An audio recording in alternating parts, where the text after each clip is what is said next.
Moi, je suis Philippe Botiba-Magné, je suis chargé d'études assistant numéro 1 et par ailleurs chef de service en charge de la promotion à la Commission nationale des droits de l'homme et des libertés. Je vais commencer par la dame à ma gauche. Madame, oui, vous avez le micro. Bonjour à tous, moi c'est Reine Yobet, d'Agora Consulting. Oui, madame. Peut-être sous vos ovations. Hein? Nous avons la chance d'avoir Agora Consulting parmi nous. Voilà, bienvenue, madame. Ces activités, le programme d'appui à la citoyenneté active au Cameroun nous a donné pour mandat de réaliser une étude sur le sondage d'opinion pour ressortir les perceptions et les représentations que se font les acteurs du système d'état civil et même les populations en zone rurale et urbaine. Cette étude a été réalisée dans 4 régions, la région du centre, la région de l'Est, la région de l'extrême nord et du sud-ouest. Quel était l'objectif de l'étude? L'étude visait à ressortir, comme on l'a dit, les représentations, les perceptions que se font les acteurs du système d'état civil, dans le but de mettre en place une stratégie de communication et de sensibilisation gouvernementale sur l'état civil. Et s'agissant des résultats de l'étude, il était question de faire un sondage d'opinion mettant en lumière les représentations que se font les différents locuteurs de l'état civil, l'estimation de la nécessité de faire enregistrer les faits d'état civil, de recueillir les préoccupations exprimées par les différentes catégories d'acteurs, de recueillir les causes actuelles du faible taux d'enregistrement. Le directeur du MINEC a évoqué quelques causes tout à l'heure. Et enfin de recueillir des mécanismes innovants pour la mise en place de la stratégie gouvernementale sur l'état civil. Avant de passer aux résultats de l'étude, il faut rappeler la méthodologie, comment les communes ont été choisies dans les 4 régions. Il a été question d'un tirage aléatoire et au centre, 9 communes ont été choisies.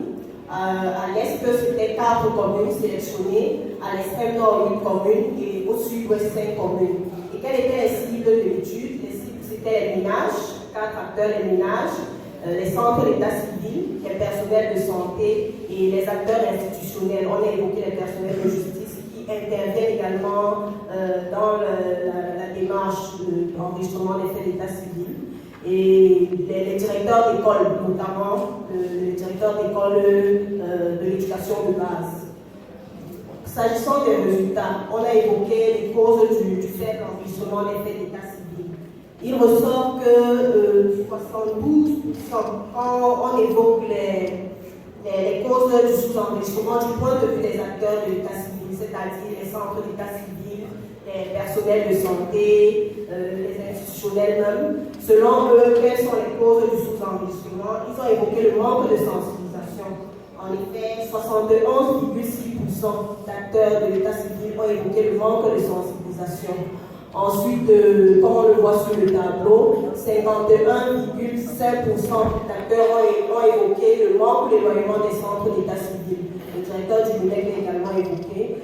Sur le terrain, les populations se sont plaintes de l'éloignement des centres d'état civil, qui parfois sont très loin lorsque des formations sanitaires où a lieu la naissance. S'agissant maintenant du point de vue des populations, pour eux, quelles sont les raisons liées au faible taux d'enregistrement des faits d'état civil? Pour les populations, 81,6% ont évoqué l'ignorance ou la négligence. L'ignorance, pourquoi certains ont connaissance qu'il faut enregistrer les faits d'état civil, mais ne vont pas toujours le faire, pour plusieurs raisons, pour la négligence également. Ensuite, 54,2% ont évoqué l'analphabétisme. Ils ont bien la volonté de faire enregistrer les faits d'état civil, mais du fait de la lourdeur des procédures, ils ne savent pas comment le faire. Donc, il ressort donc de notre étude que sur la connaissance des textes sur l'état civil, 58,1% d'acteurs interrogés ont déclaré avoir une connaissance sur les textes de l'état civil. Ensuite, sur les délais de déclaration, parce qu'on a également demandé aux acteurs de l'état civil, aux membres de la population, s'ils ont connaissance des délais de déclaration des faits d'état civil. S'agissant des personnels de santé, ils ont une connaissance limitée sur les délais de déclaration des faits d'état civil, contrairement aux personnels d'état civil qui ont une meilleure connaissance des délais de déclaration des faits d'état civil.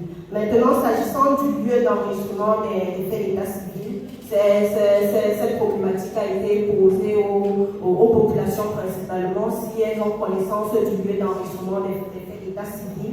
Et il ressort que 92,5% d'acteurs, notamment les populations, les ménages, ont connaissance du lieu d'enregistrement des faits d'état civil.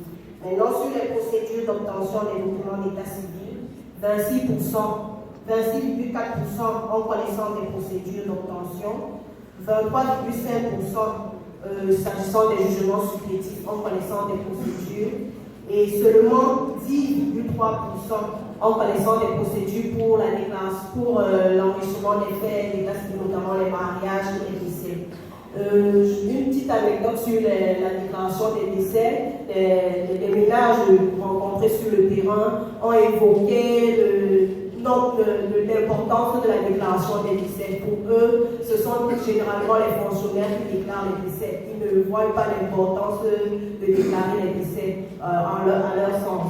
Donc, à l'issue de l'étude, pour aller rapidement, à l'issue de l'étude, nous avons formulé quelques recommandations à l'endroit notamment des institutionnels ou du PUNEC qui sont en charge de mettre en œuvre cette procédure, en fait, qui sont en charge de mettre en œuvre la politique nationale en matière d'enregistrement des faits d'état civil et même la stratégie gouvernementale sur la sensibilisation sur l'état civil. La première recommandation que nous avons formulée, c'est de renforcer les actions de sensibilisation en utilisant les acteurs locaux pour soutenir la promotion de l'état civil au sein des communautés. Ensuite, nous avons proposé de mettre en place, ce qui est déjà en cours, une stratégie de communication prenant en compte les spécificités locales. Parce que les acteurs sur le terrain se sont plaints certes, des sensibilisations en cours, mais que ce soit les supports, que ce soit les langues même utilisées, ils ont proposé que les sensibilisations soient faites en langue locale et que les supports de sensibilisation soient plus accessibles aux populations. Ensuite, on a proposé de renforcer la formation des personnels de l'état civil en vue d'améliorer leur connaissance de la réglementation en matière d'état civil et leurs compétences professionnelles pour mieux apporter un appui aux populations dans ce sens. Nous avons également proposé de renforcer la communication interministérielle. Le schéma nous a été présenté tout à l'heure. Donc, nous proposons de renforcer la coordination interministérielle, intersectorielle au niveau déconcentré pour faciliter la collaboration entre les différentes institutions impliquées dans le système d'état civil. Nous avons proposé de renforcer le plaidoyer envers les acteurs du système de la justice, qui également sont un acteur important dans le système d'état civil.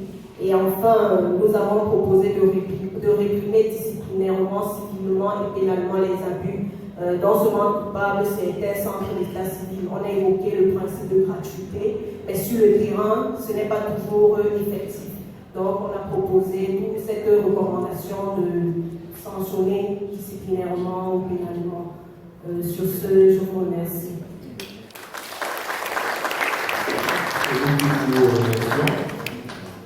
Merci pour cet exposé. On aimerait leur assurer que les causes culturelles ont effectivement été prises en compte dans notre étude, parce qu'au-delà même de la déclaration des naissances, les acteurs ont également évoqué la déclaration des mariages, qui étaient des freins, à cause des causes culturelles étaient des freins à la déclaration des mariages, donc ça a été pris en compte. On a juste tenu à ressortir les principales causes évoquées par les acteurs.